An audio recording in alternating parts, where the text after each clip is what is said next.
All right. Setting up the controls. All right, I'm going to hide my geometry there. All of this is set up. I've saved and everything. And again, I'm simply going to use an orient constraint for most of these controls. Well, about 70%. Right, so I'm going to select, and when you're doing constraints, again, I'm going to go to the rigging menu set. When you're doing constraints, you always select the controller first, and then what's being controlled. Okay, shift select what's being controlled. So I have my lower spine. I'm going to shift select this spine joint and constrain, orient. I'm going to do my options box just to make sure everything's set as it should be. What I want to do is I want to make sure maintain offset is turned on, just so that the joint doesn't rotate when I activate it. And I'm going to click add. If I click add, this command can be repeated by just hitting the G key on my keyboard, right? So this one is working just like that.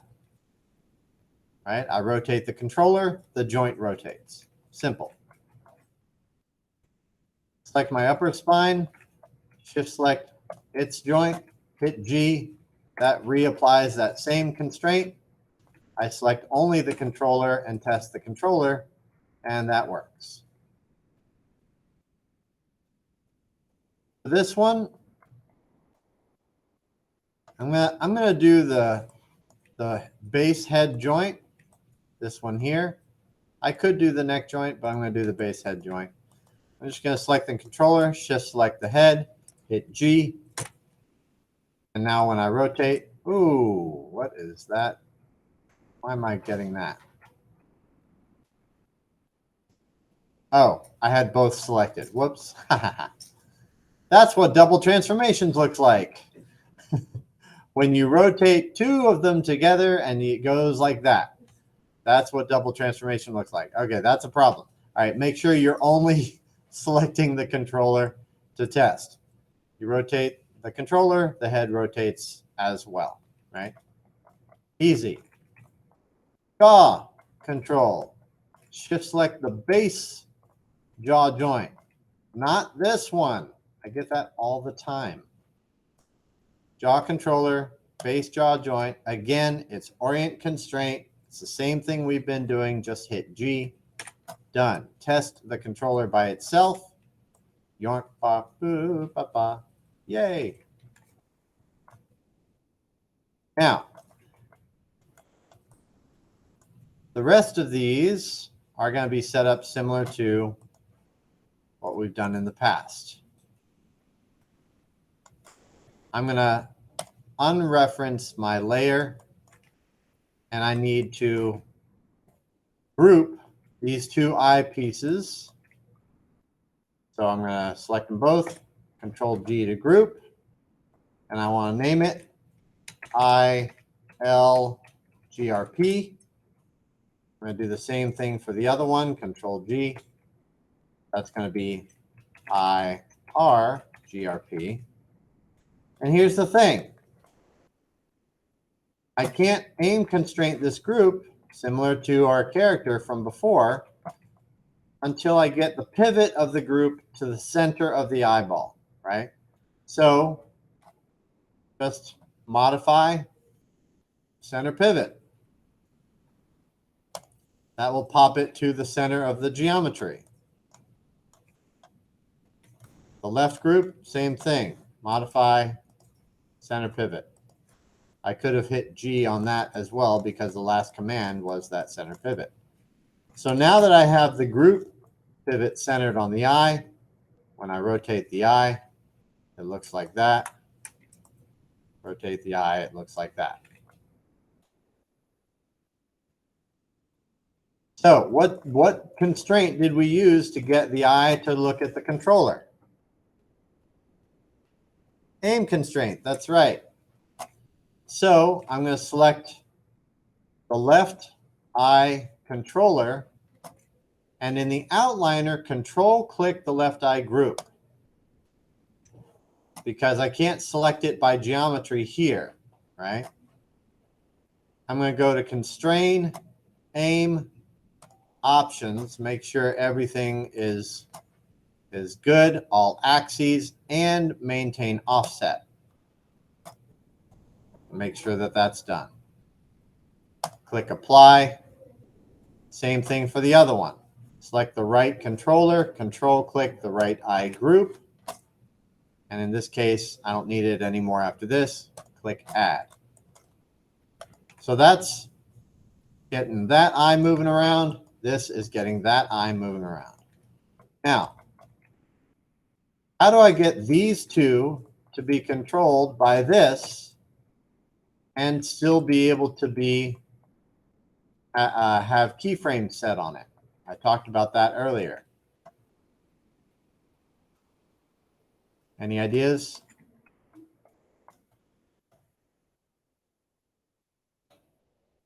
People online?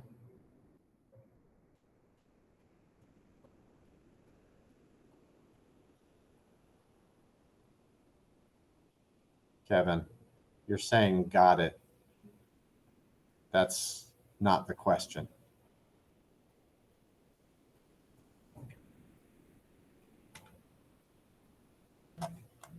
I'm asking how these two controls get controlled by this control.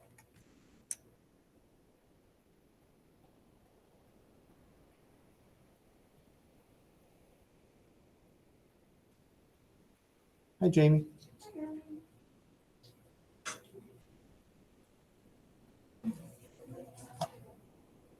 Okay. Well, I mentioned it earlier, but it's simply parenting, right? If you look at these controls, right, and how that works, right?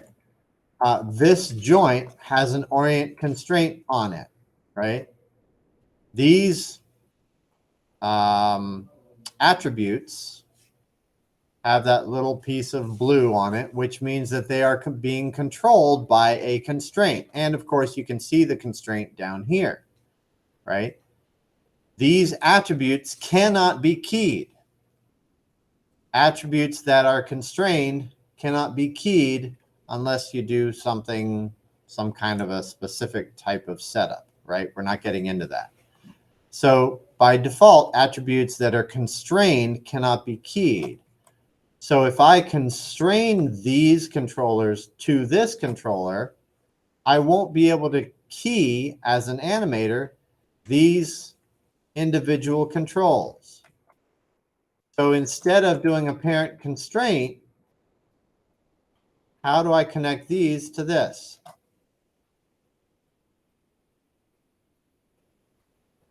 Right, simply parenting.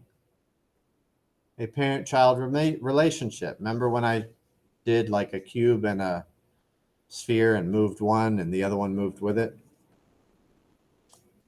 Okay, so these are simply going to be the child of this.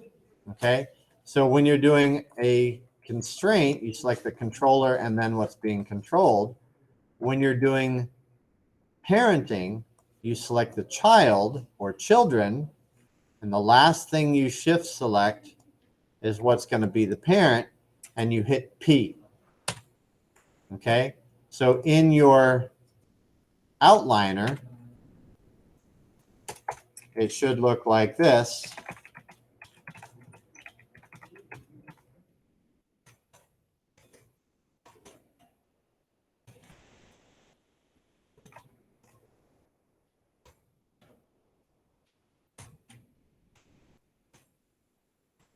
Like that. Both your right eye control and your left eye control are the child of your eye main control.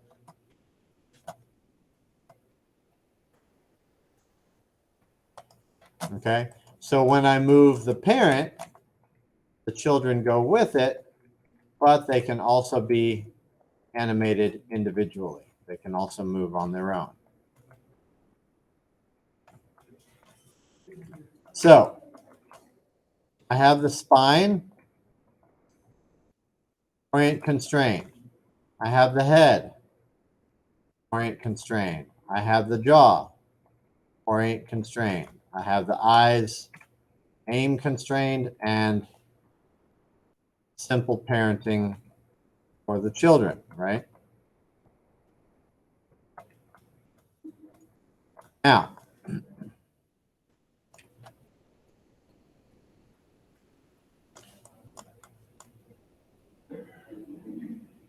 when if I move my lower spine joint,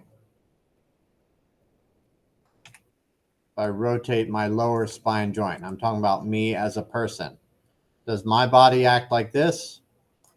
No, the rest of my body bends forward because my lower body bends forward, right? Okay, so everything out here at the top of the body reacts to what happens at the core of the body, right? When you move your lower spine, your upper spine has moved forward as a result of that, and your head has moved forward, and your shoulders have moved forward, and all that stuff, right? So what we want to do with each of these is simple parenting, just like we did with the eye. The two eye controls are parented to the main control. The main control needs to follow the head, right? So the main control is going to be parented to the head control. So I select the main control, shift select the head control, and hit P. Easy. The head control follows what the upper spine does. So I select the head control, shift select the upper spine, and hit P. The upper spine follows what the lower spine does. So select the upper spine, shift select the lower spine, and hit P. Guess what? The lower spine does what the main controller does. Select the lower spine, shift select the main controller, and hit P. Gosh, this is hard. Move this around. You get control movement, right? If I rotate the spine now with both the upper and lower selected, I get an arc. What I don't get, the jaw control isn't moving and the eyes aren't moving, right? The jaw, just like the eyes, also follows the head. So if I select the jaw, shift select the head control, and hit P. And now the jaw follows the head control. But how do I get the eyes to follow the head, right? Remember, I have eye groups. These eye groups are going to be constrained to their respective joints. This constraint is only going to be on translate. The rotate of these groups is being controlled by the aim constraint. In order to control translate only, this is what's called a point constraint. Okay, so if I look at the options for the point constraint, you'll see that this has axes X, Y, and Z. It's only for translate. When you are asked on your quiz/exam, what does a point constraint control? You'll say translate. When you're asked what an orient constraint controls, you'll say rotate. What will you say if you are asked what a scale constraint controls? Scale. What about a parent constraint? What does a parent constraint control? I'm asking attributes. Translate, rotate, scale.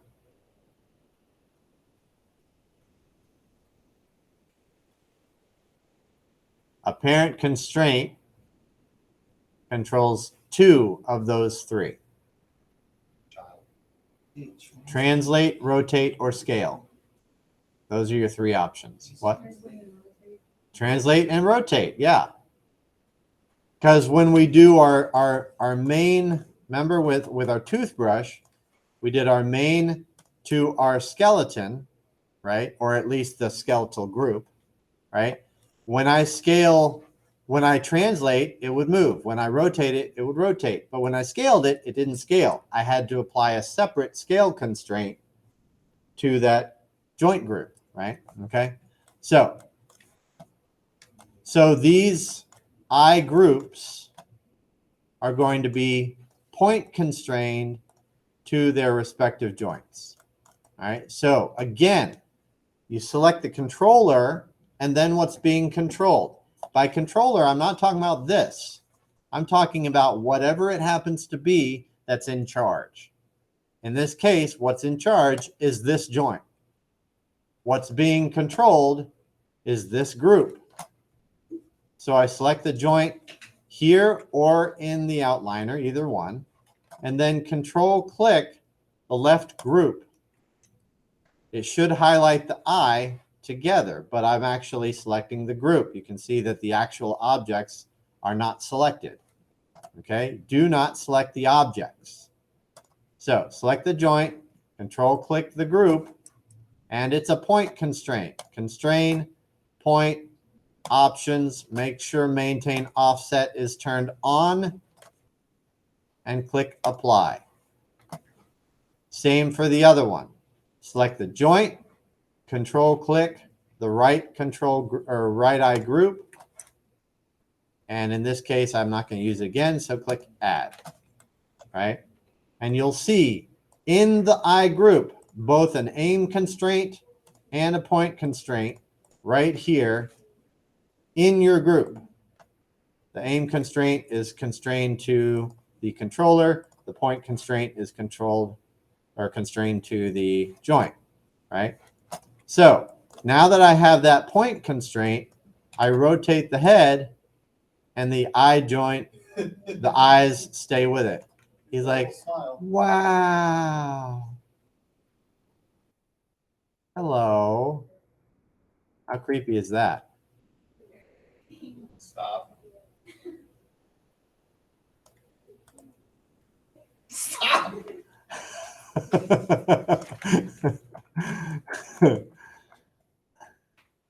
All right. And the jaw works. La la la la la la la la la la la. All right. Here, this is even better. How's this? Do that, and then we get some Pennywise.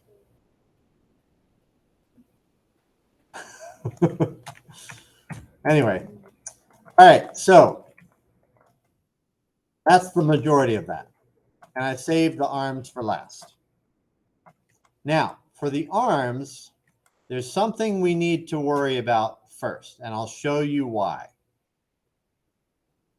What we're going to use for controlling the arms, we're going to create what's called an IK handle.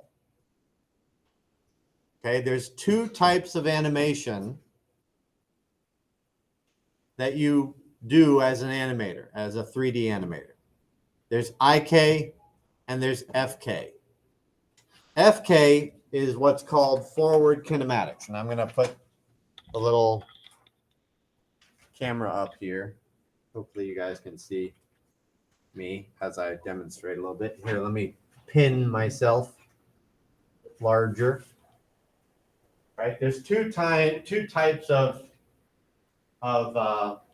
animation, right? Forward kinematics, FK, is from the core out, right? Just like I've been doing with the spine. If I rotate the spine, the rest of the body moves as a result of that.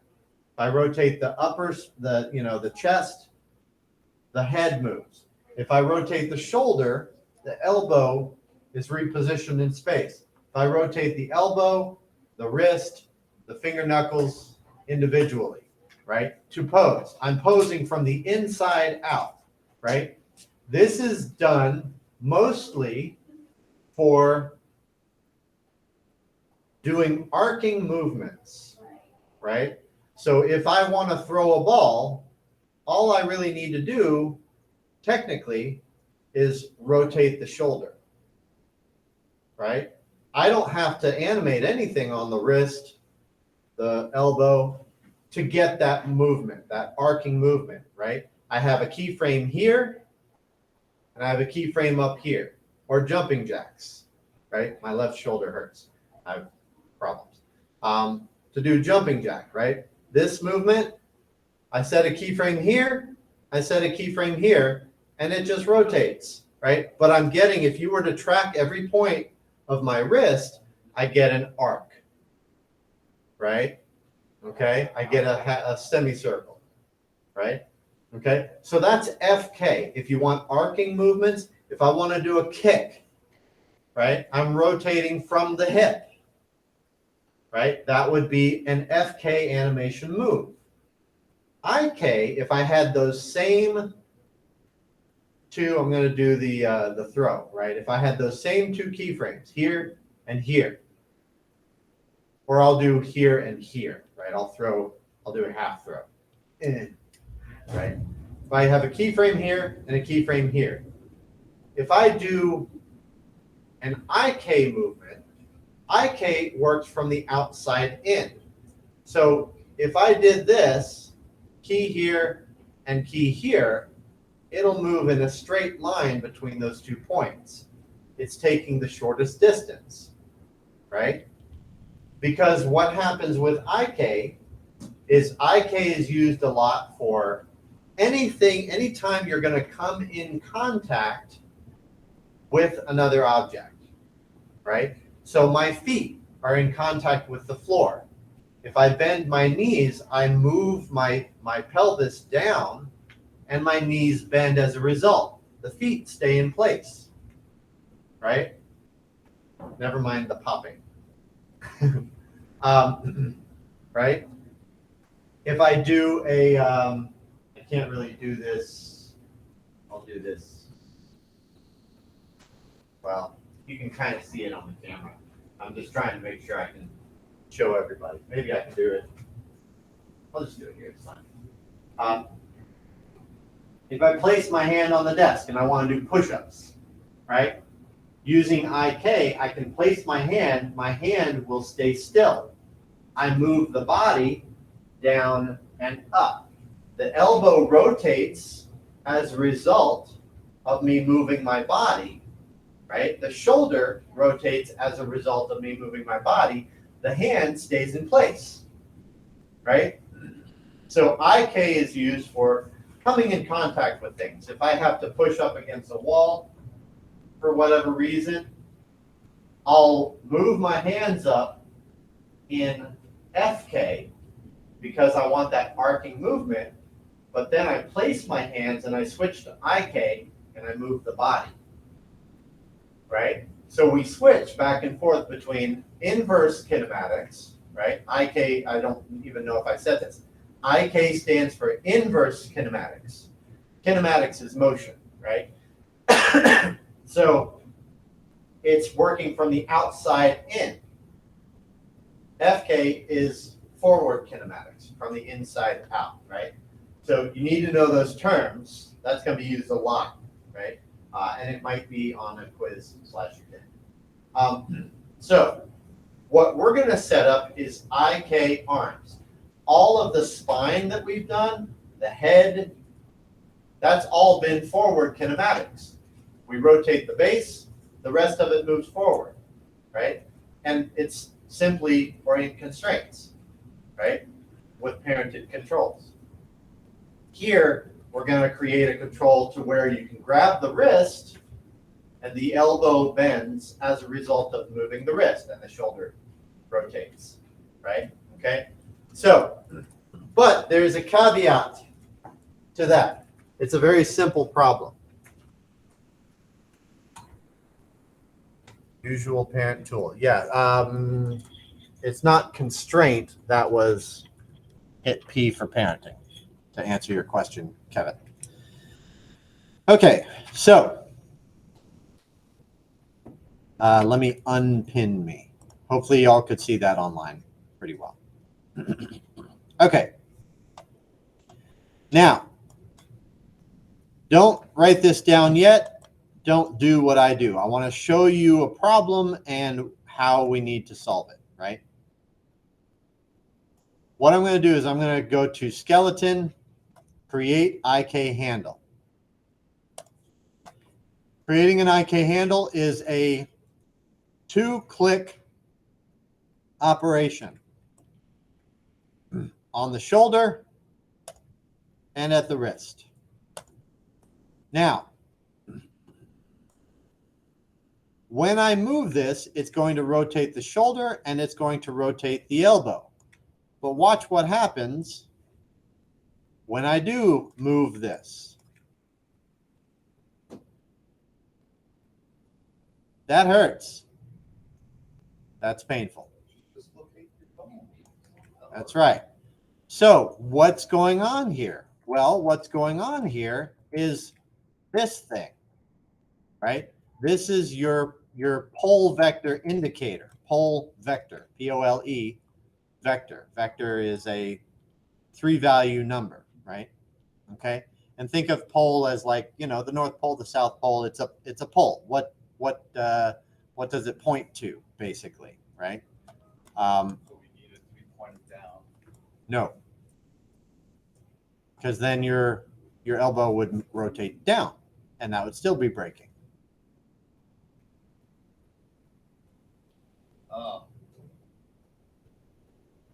Right? When your hand is like this, the only place your elbow can rotate is this way. You're rotating your shoulder down to bring your, and you know, you're rotating, yeah. So in order to keep my arm straight, the only place I can rotate is towards the chest, right? Okay. So this pole vector needs to face to the back of the body, right? The way to fix that, I'm going to undo this, is this joint right here.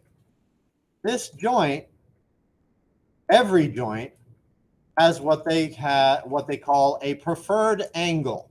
Which direction do I want to, by default, rotate in? Because when I created these joints, I made them perfectly straight, give or take, right? So it doesn't know by default which direction it should rotate in. I have to tell it which direction to rotate in. So it's easy. All I have to do is select that joint, the elbow joint, rotate it forward, and then go to skeleton, set preferred angle. You can also do that by right-clicking on it. If I right-click on it, set preferred angle.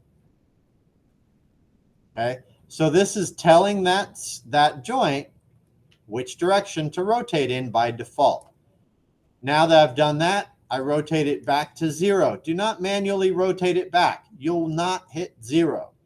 Set your rotate Y back to 0. And then you can go in, skeleton, create IK handle, click on the shoulder, click on the wrist. When you move it, again, the IK handle works by translation, right? So I translate the IK handle and it rotates the proper direction. Just like that, right?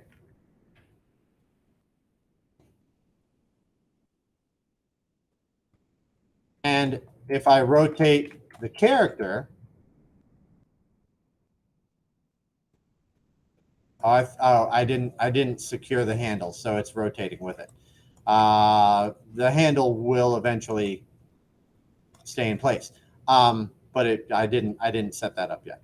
All right, so that's okay. So this is oops. this is what that handle looks like, right? It looks like a little line with a pole vector going to the back, and it's called IK handle, right? I want to name that just like everything else. So this is going to be arm L capital IK. The type, just like CTRL, is capital IK, right? Okay, so that's the arm LIK. I'll go ahead and create the other one. Skeleton, create IK handle. I need to rotate my joint, set preferred angle.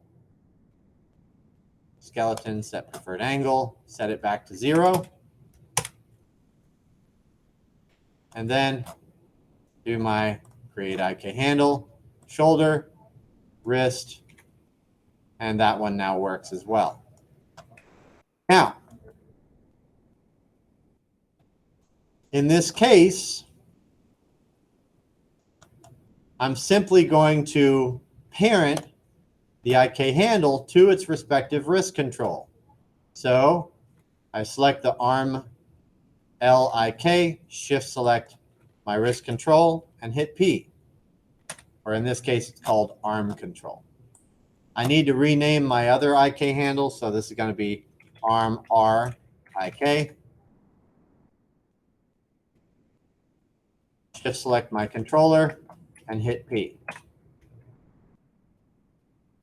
Now, technically, I could create a hand rotation. I'll go ahead and do that. I'll select the controller, shift select the wrist joint, and do an orient constraint. Constrain, orient, make sure maintain offset is on. Same thing for the other side.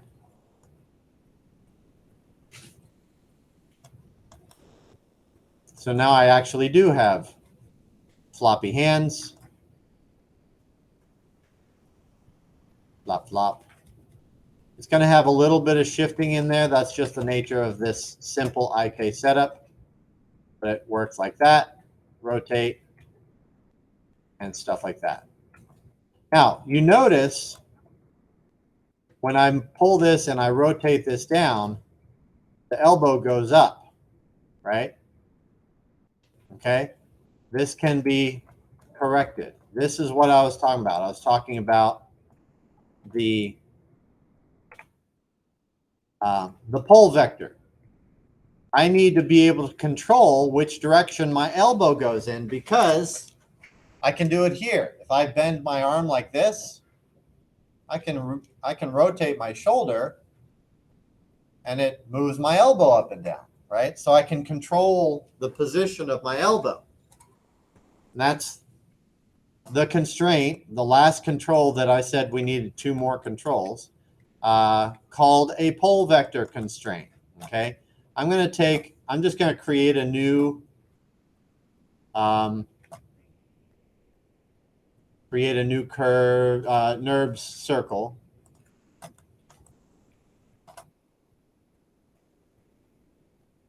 I'm going to move that up to the elbow joint just to align it. Scale that up a little bit. Rotate that 90 degrees. Move it back. Duplicate it and align it with the other elbow. So I have 2 pole vector controls that are back here. These are a little bit big. I'll make them a little bit smaller. I want to name, or I want to freeze transformations first. So modify freeze transformations and delete my history.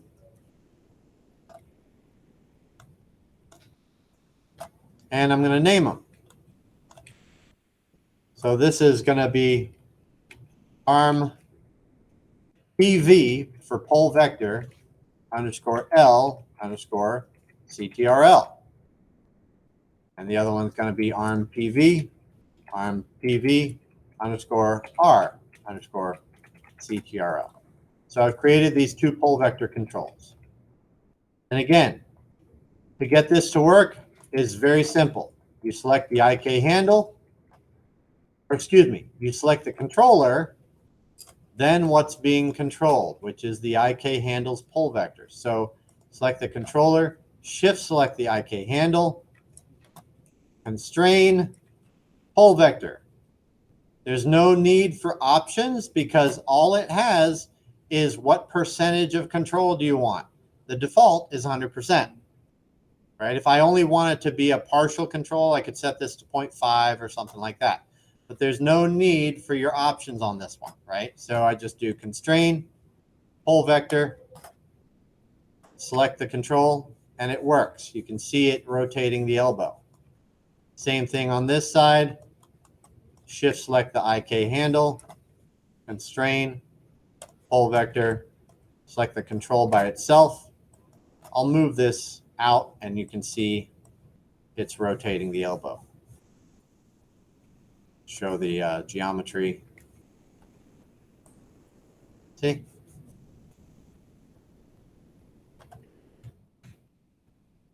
Now,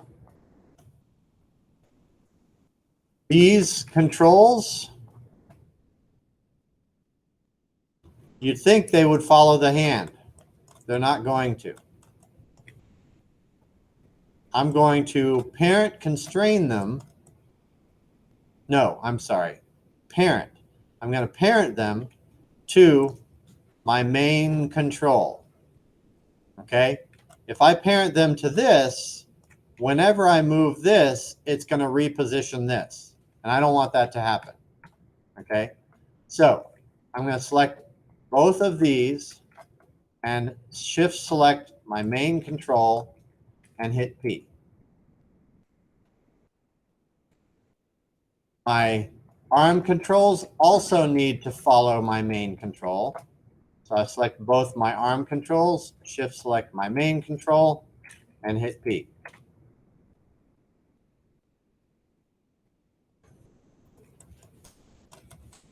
So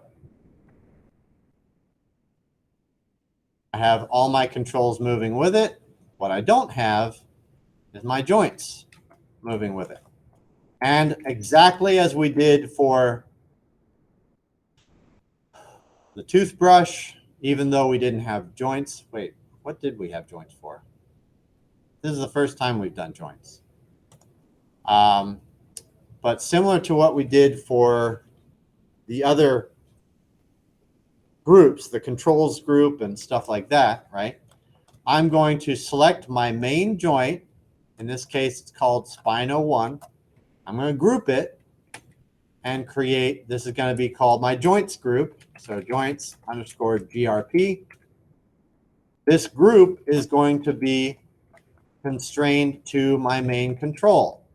So I select my main control, control click my group, constrain, parent, make sure maintain offset's turned on, click add. As soon as I do that, my whole character moves. My whole character rotates. Does my whole character scale?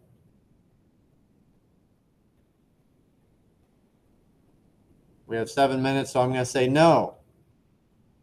Right? My whole character is not scaling because my joints group does not have a scale constraint on it. So I select my main control, control click my joints group, constrain, scale, make sure it's all axes, maintaining offset, click add. My whole character moves. My whole character rotates. Does it scale? Yes. Do my eyes scale? No. So this is something new. My eyes don't scale because, oops, they're in geometry groups that are not being scaled, right? The body is scaling because the body is being controlled by the joints and the joints are being scaled, right? So before I do this, what I'm going to do is I'm going to go ahead and group all my geometry, right? I'm selecting my body and my two eye groups. I'm going to group it. I'm going to create a geo group, just like we've done in the past. But inside of that geo group, I'm going to select my two I groups and group them. And I'm going to create a geo scale group. It's still part of the geo group, but this geo scale group is going to house all geometry that needs to be scaled. And I'm going to create a scale constraint for that geometry. I select that controller, control click my geoscale group in the outliner, constrain, scale, all axes, maintain offset, add. So now I move my character, it moves. I rotate, it rotates. I scale, everything scales. Now that I've done that, I want to test all the rest of my controls. Rotate, works. Rotate, works. Rotate, works. Jaw, works. Eyes work as a whole and individually. Always test everything.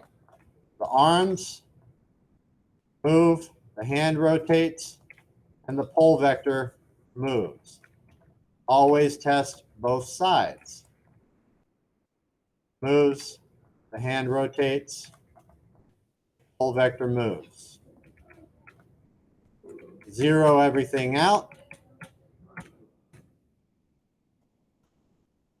We are almost done. We have 4 minutes. Main control, group it. This is my controls group, just like we've done in the past. So we have our joints group, our geo group, and our controls group. Group all three, and this is your character group. Character group. You can give them a name if you want, as long as it has _GRP.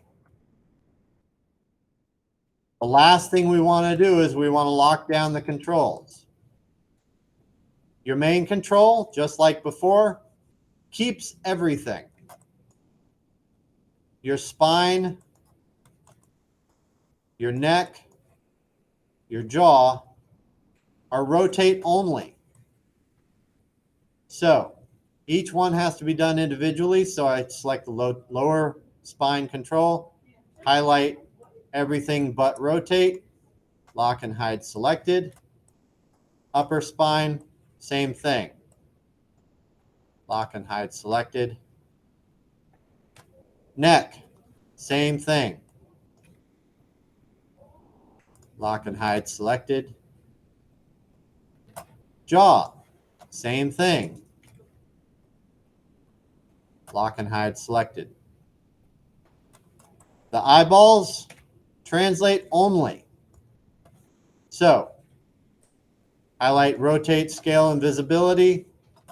Lock and hide selected on all three of them. Leave translate alone.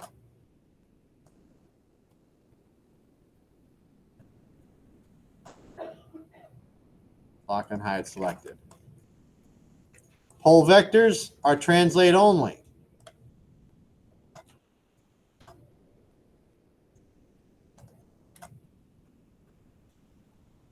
Same as the eyes. The wrist controls are both translate and rotate for the flapping of the hand. So I want to remove scale and visibility.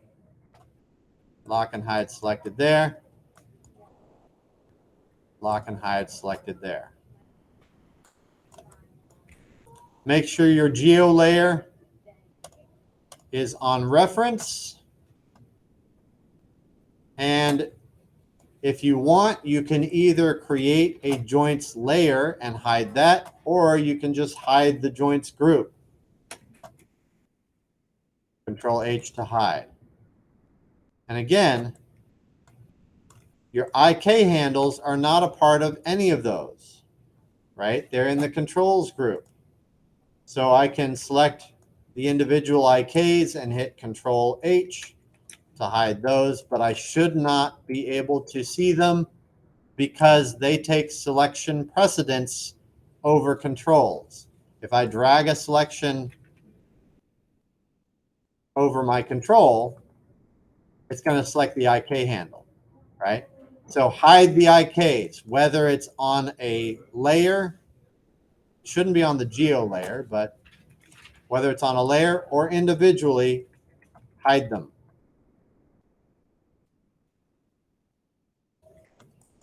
And that is it. Save as,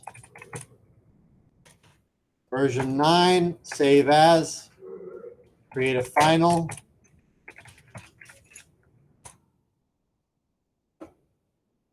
Test it. Have your friends test it.